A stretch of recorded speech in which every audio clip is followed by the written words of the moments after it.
Hello students, hope you all are good and doing well. So बच्चों, आज मैं आपके साथ क्लास 10 इकोनॉमिक्स चैप्टर 1 डेवलपमेंट के नोट शेयर कर रही हूँ। बच्चों, ये चैप्टर बहुत ही इजी है, जनरल चैप्टर है। ओके, तो आइए शुरू करते हैं।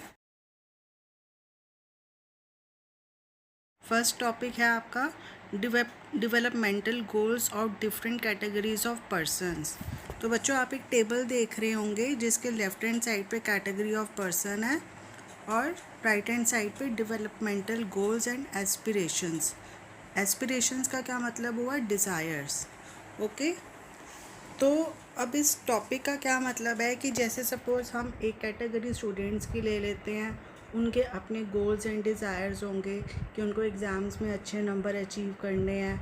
अब अगर हम दूसरी तरफ फार्मर ले लें, दूसरी कैटेगरी, तो उसके अपने अलग गोल्स एंड डिज़ायर्स होंगे। तो डिफरेंट गोल्स एंड डिज़ायर्स और different categories of persons. Okay, तो आइए फर्स्ट पॉइंट देखते हैं इसका। पहला पॉइंट है इसका लैंडलेस रूरल लेबरर्स। अब लैंडलेस रूरल लेबरर का क्या गोल और डिज़ायर होगा? More days of work and better wages, local school able to provide quality of education for their children, there is no social discrimination and two can become leaders in the village. Okay, तो ये landless rural labour का desire हो गया। Next है prosperous farmers from Punjab. assured high family income through higher support prices for their crops and through hard working and cheap laborers able to settle their children abroad. Next is point farmers who depend only on rain for harvesting the crops. Proper irrigation facilities should be available, adequate rainfall, no crop failure, etc. Next कौन सी category है? A rural women from land owing family. अब एक जो गांव की जो women है उसका क्या गोल होगा, क्या डिज़ायर होगा कि she want to send her children to village school, bumper harvest, की हार्वेस्ट बहुत अच्छी हो, better prices for the crop etcetera. Next point is urban unemployed youth, कि एक पर्सन है सिटी में, उसके पास जॉब नहीं है, ही इज़ अनएम्प्लॉयड। तो अब उसका क्या गोल और डिज़ायर होगा कि he need regular employment and to be economically independent. Next category is a boy from rich urban family, एक लड़का जो एक बहुत ही वेल ऑफ फैमिली से बिलोंग करता है। उसकी क्या डिज़ायर्स होंगे? He wants a car, luxury and other comforts, latest gadgets, holidays abroad, expansion of family business, more pocket money, etc. Next category is a girl from rich urban family. She gets as much freedom as her brother and is able to decide what she wants to do in life. She is able to pursue her duties abroad. Okay, now the last category is an Adivasi from Narmada Valley. Food to eat, shelter to live in, re-establishment और rehabilitation etc. तो ये different categories of persons हैं जिनके अपने अपने goals and desires हैं। तो आप इसमें से हर कैटेगरी का एक एक दो दो गोल आप लर्न कर लेना, ये आपसे को एग्ज़ाम्स में पूछे जाते हैं। तो आपने ये ऊपर टेबल में देखा ही है कि सबके हर कैटेगरी ऑफ पर्सन के अपने अलग गोल्स एंड डिज़ायर्स हैं। So from the above table we have learned that each one of them seek different things. They seek things that are most important to them, that is which can fulfill their aspirations or desires. So one aspect of development is clear, that different persons can have different developmental goals. Okay, now next is the question. Two person or group of persons may seek things which are conflicting. Comment. अब इस statement का मतलब क्या हुआ कि suppose दो लोग हैं और दोनों की डिज़ायर्स हैं। एक की जो डिज़ायर है हो सकता है वो दूसरे की डिज़ायर ना हो, उसके लिए वो डिस्ट्रक्शन हो। ओके, तो आइए इसका एग्जांपल देखते हैं। A girl expect as much freedom and opportunity as her brother, and he should also share in the household work, but her brother may not like this. अब एक लड़की है वेल ऑफ फैमिली से, वो चाहती है कि मुझे उतनी ही फ्रीडम और अपॉर्चुनिटी मिले जितनी उसके भाई को मिलती है, और उसका भाई घर के कामों में हेल्प करे, लेकिन ऑन द अदर हैंड उसके भाई को ये करना पसंद ही नहीं है। तो ये कॉन्फ्लिक्ट हो गया कि लड़की जो चाहती है वो लड़के को पसंद नहीं है। Next example is to get more electricity industrialist may want more dams. For this they may submerge the land and disturbs the lives of the people who are displaced, like tribals.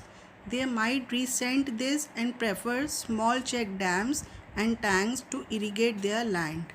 अब ये next example में suppose ज़्यादा electricity के लिए industrialist जो है dams construct करना चाहते हैं। अब उसके लिए उनको ऑफ कोर्स लैंड चाहिए होगी, तो हो सकता है ना कि उस लैंड पे जो इतने लोग रहते हैं उनको ये चीज़ पसंद ही ना हो, क्योंकि उनकी लाइफ पूरी डिस्टर्ब हो जाएगी। तो वो लोग तो प्रेफर नहीं करेंगे कि डैम्स बने। हो सकता है वो ये चाहें कि आप छोटे छोटे टैंक्स बना दो टू इरिगेट द लैंड, या फिर और कोई ऑप्शन रखो, पर डैम्स बनाने की कोई ज़रूरत नहीं है क्योंकि उससे उनकी लाइफ डिस्टर्ब हो रही है। तो from both these examples we can consider that we can say that development for one may not be development for other. It may even be destructive for others. Okay? तो आपने दोनों examples में देखा कि एक पर्सन के लिए जो डेवलपमेंट है वो दूसरे के लिए डिस्ट्रक्टिव है, डिस्ट्रक्शन है। उससे वो नहीं चाहते कि वो चीज़ हो, जैसे कि हमने डैम्स के केस में देखा कि इंडस्ट्रियलिस्ट चाहते हैं कि डैम्स बने, बट ट्राइबल्स चाहते हैं कि डैम्स ना बने क्योंकि उनकी लाइफ डिस्टर्ब होगी। So now let's come to next topic, income and other goals. अब बच्चों, हमें ये पता है कि हम जब भी कोई जॉब ज्वाइन करते हैं तो हमारी प्रायोरिटी होती है कि हम सबसे पहले सैलरी देखते हैं कि कितनी हमें सैलरी मिल रही है, क्या पैकेज मिल रहा है।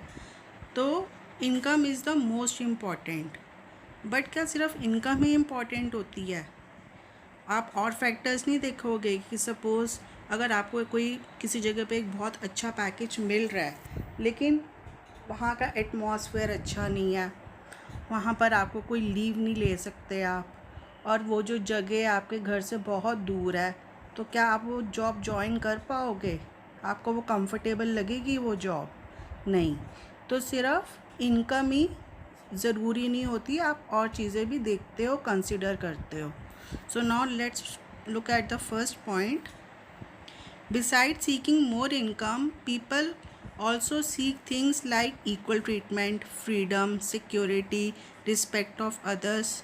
They resent discrimination.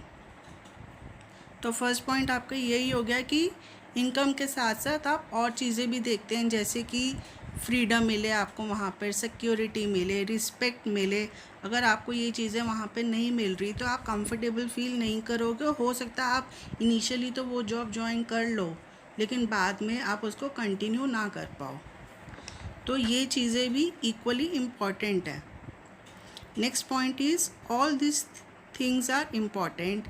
In fact, in some cases, these may be more important than income because material goods are not all that you need to live. सिर्फ पैसा ही नहीं होता सब कुछ। पैसे ही ज़रूरी नहीं है कि आपके पास बहुत पैसा है तो आप एक अच्छी लाइफ लीड कर लोगे। नहीं, आपको सिक्योरिटी भी चाहिए, आपको रिस्पेक्ट भी चाहिए, फ्रीडम भी चाहिए, सब कुछ चाहिए एक अच्छी लाइफ जीने के लिए। Next point is money or material things are important factor on which our life depends, but the quality of our life also depends on non-material things that are mentioned above. Now the next is the question. Explain with examples where factor other than income are important aspect in our life.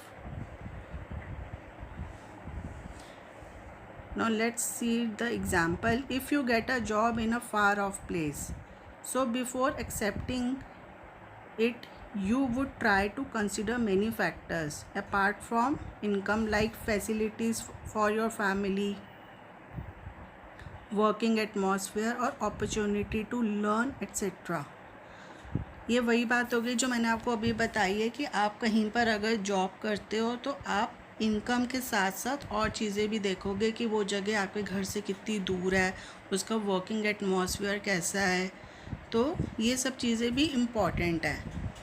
In another case a job may give you less but may offer regular employment that enhances your sense of security.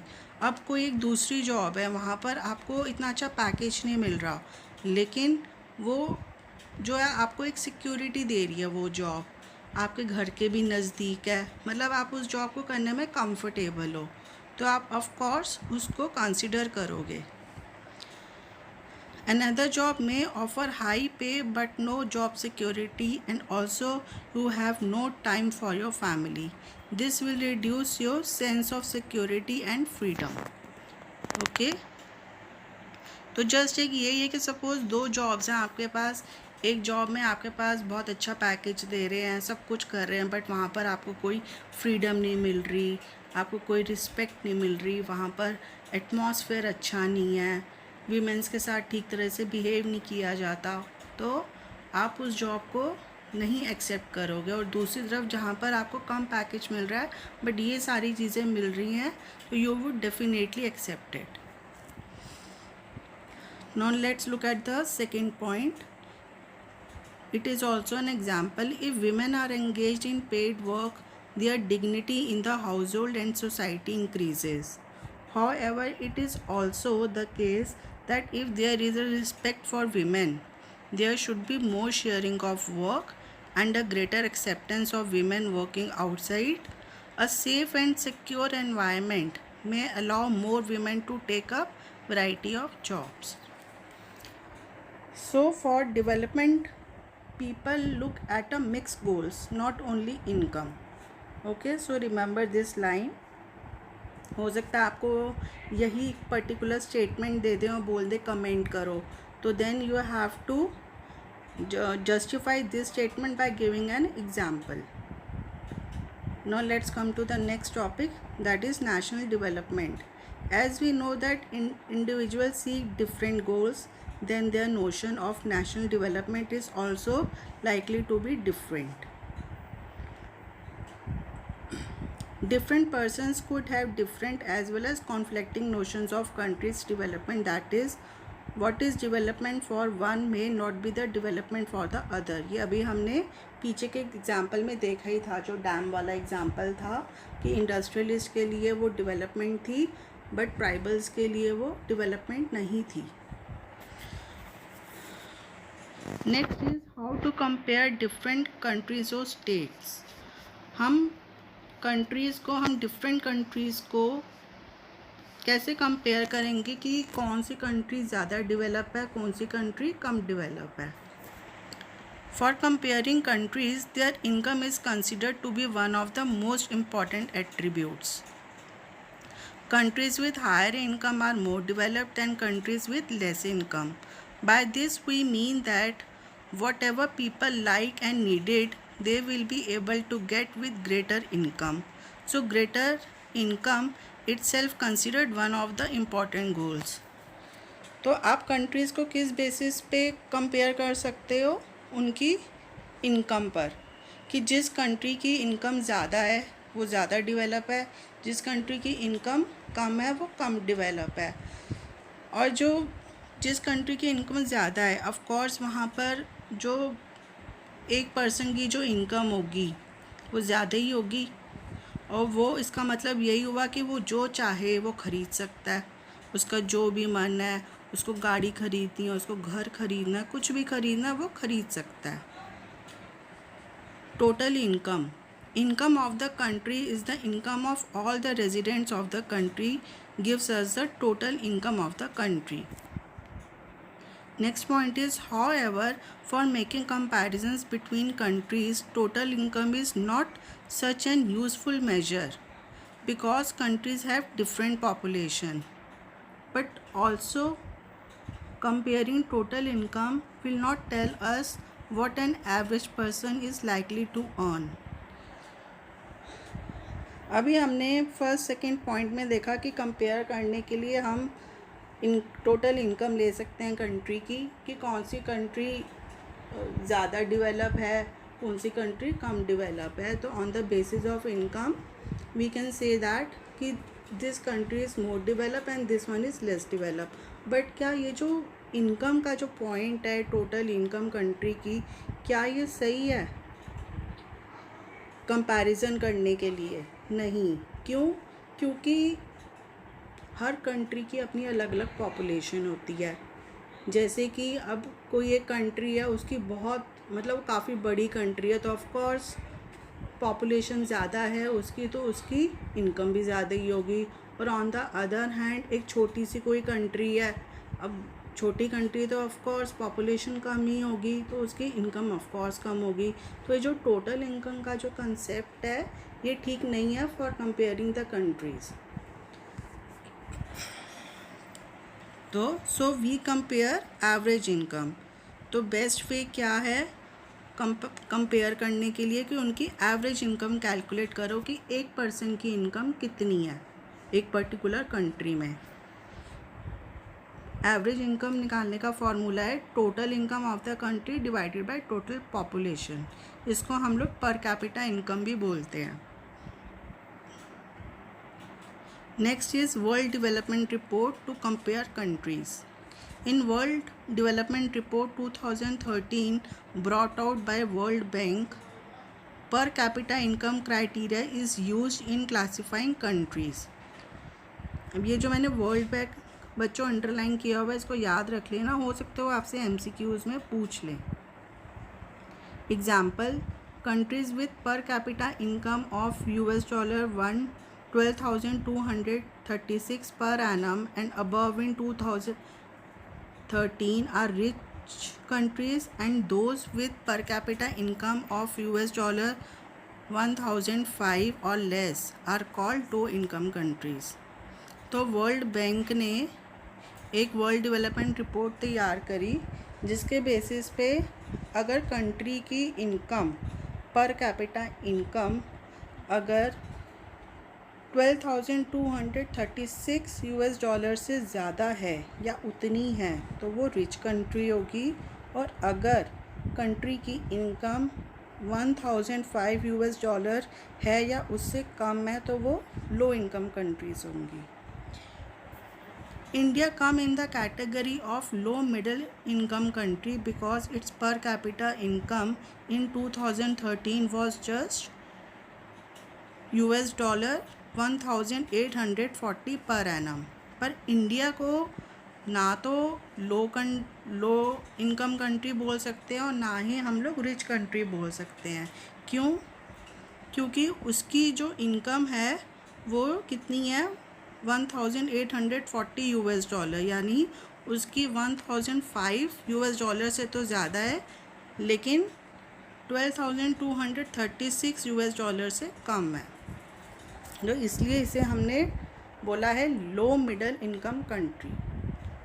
The rich country excluding countries of Middle East and certain other small countries are called developed countries. Next topic is average income. एक note है, while averages are useful for comparisons they also hide disparities. तो ये जो मैंने underline किया हुआ है इसको ध्यान में रख लेना. अभी हम एक टेबल देख रहे हैं, टेबल 1.2. इसके अंदर दो कंट्रीज़ है, country a and country b, और उनकी मंथली इनकम है 5 पर्सन्स है और उनकी मंथली इनकम है इन ईयर 2012. अब अगर हम लोग कंट्री ए में देखें, एक पर्सन की इनकम है 9500, दूसरी की है 10500, तीसरी की है 9800, चौथे की है 10000 एंड लास्ट वन इज़ 10200। तो अब इनका अगर हम लोग एवरेज निकालेंगे दैट विल बी 50000। ऐसे हम कंट्री बी की देखें तो फर्स्ट पर्सन की 500, सेकंड की भी 500, थर्ड की भी 500, फोर्थ की भी 500, फिफ्थ की 48000 और इसकी भी एवरेज जो निकली वो 50000 निकली। बट अगर हम लोग देखें कि कौन सी कंट्री आप प्रेफर करोगे, कंट्री ए प्रेफर करोगे कि कंट्री बी प्रेफर करोगे, तो हम लोग कंट्री ए ही प्रेफर करेंगे रहने के लिए। क्यों? क्योंकि इस कंट्री ए में एक तो इक्विटेबल डिस्ट्रीब्यूशन ऑफ इनकम है, ज़्यादा फ़र्क नहीं है। आप देखिए 5 लोगों की इनकम में ज़्यादा फ़र्क नहीं है। और ऐसे अगर हम लोग, और यहाँ पर कंट्री ए में लोग ना ही ज़्यादा अमीर हैं और ना ही ज़्यादा गरीब हैं। पर ऐसे अगर हम on the other hand country b में देखें तो 4 लोग तो गरीब हैं और सिर्फ एक ही बंदा अमीर है और बहुत ही अनइक्वल डिस्ट्रीब्यूशन ऑफ इनकम है। चाहे एवरेज दोनों की सेम है लेकिन कंट्री ए में इक्विटेबल डिस्ट्रीब्यूशन है इनकम में। So from the above table we can see that both the countries a and b have same average income, but a is preferred because it has more equitable distribution and also people are neither very rich nor extremely poor. On the other hand, in country B, most citizens are poor and one person is extremely rich. So average income is useful for comparison. Next topic is public facilities. Money in your pocket cannot buy all the goods and services that you may need to live in. Comment. अब ये question आ सकता है कि आपके पास suppose पैसे हैं, क्या आप उस पैसे से सब कुछ खरीद सकते हो? आप सारी मटेरियलिस्टिक चीज़ें खरीद लोगे, आप घर खरीद लोगे, आप गाड़ी खरीद लोगे, आप गोल्ड खरीद लोगे, लेकिन कुछ चीज़ें ऐसी हैं जो आप मनी से भी नहीं खरीद सकते। जैसे कि आप सेफ्टी नहीं खरीद सकते मनी से, सिक्योरिटी नहीं खरीद सकते, पॉल्यूशन फ्री एनवायरनमेंट नहीं खरीद सकते। तो मनी से आप सब कुछ नहीं खरीद सकते हो। So first point is income by itself is not a completely adequate indicator of material goods and services that citizens are able to use. For example, your money normally cannot buy you a pollution-free environment or ensure that you get unadulterated medicines. Unadulterated medicines means मिलावटी medicines. Unless you afford to shift to a community that already has all these things. अगर आपके पास पैसा है तो आप इतना कर सकते हो कि आप उस कंट्री को छोड़ के, जो एक पॉल्यूशन फ्री कंट्री नहीं है, आप उसको छोड़ के एक ऐसी कंट्री में चले जाओ जो पॉल्यूशन फ्री है, बट आप अपने पैसों से उस कंट्री को पॉल्यूशन फ्री नहीं बना सकते। Okay. Money may also not be able to protect you from infectious diseases unless the whole of your community takes preventive steps. Next is a note. Kerala has low infant mortality rate because it has adequate provisions of basic health and educational facilities. PDS की full form क्या है? Public distribution system. तो बच्चों आपकी book में tables भी दिए होंगे कुछ और डेफिनेशंस भी दी होंगी, तो वो आप अच्छे से कर लेना, समझ लेना। और अगर आपको कोई भी प्रॉब्लम होती है, कोई भी क्वेरी होती है, तो आप कमेंट बॉक्स में पूछ सकते हैं। टेबल वो बहुत ही सिंपल है। Next topic is body mass index और human development report. Body mass index. One way to find out if adults are undernourished is to calculate what nutrition scientists call body mass index. अब हमें अगर ये पता लगाना है कि ये पर्सन जो है कि ये जो है ये अंडर नरिश्ड है या ओवर वेट है, तो हम ये कैसे पता लगा सकते हैं? Through a body mass index. Next point is, ये कैलकुलेट कैसे करेंगे? Take the weight of a person in kg, then take the height in metres, divide the weight by the square of the height. तो इसका formula क्या बन गया? Body mass index equal to weight divided by height square. ये आप formula याद रख लेना, इसके बेस पे आपको न्यूमेरिकल्स भी दे सकते हैं कैलकुलेट करने के लिए कि BMI निकालो, कैलकुलेट करो BMI। Next point is, if the figure is less than 18.5 then the person would be considered undernourished. अब अगर आप जब ये BMI कैलकुलेट करेंगे, इसकी जो फिगर अगर 18.5 से कम आती है तो वो जो पर्सन है वो अंडर नरिश्ड है।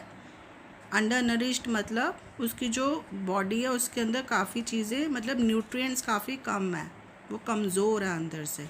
However, if BMI is more than 25, then a person is overweight. Human Development Report. Human Development Report published by UNDP compares countries based on the educational level of the people, their health status, per capita income. Okay.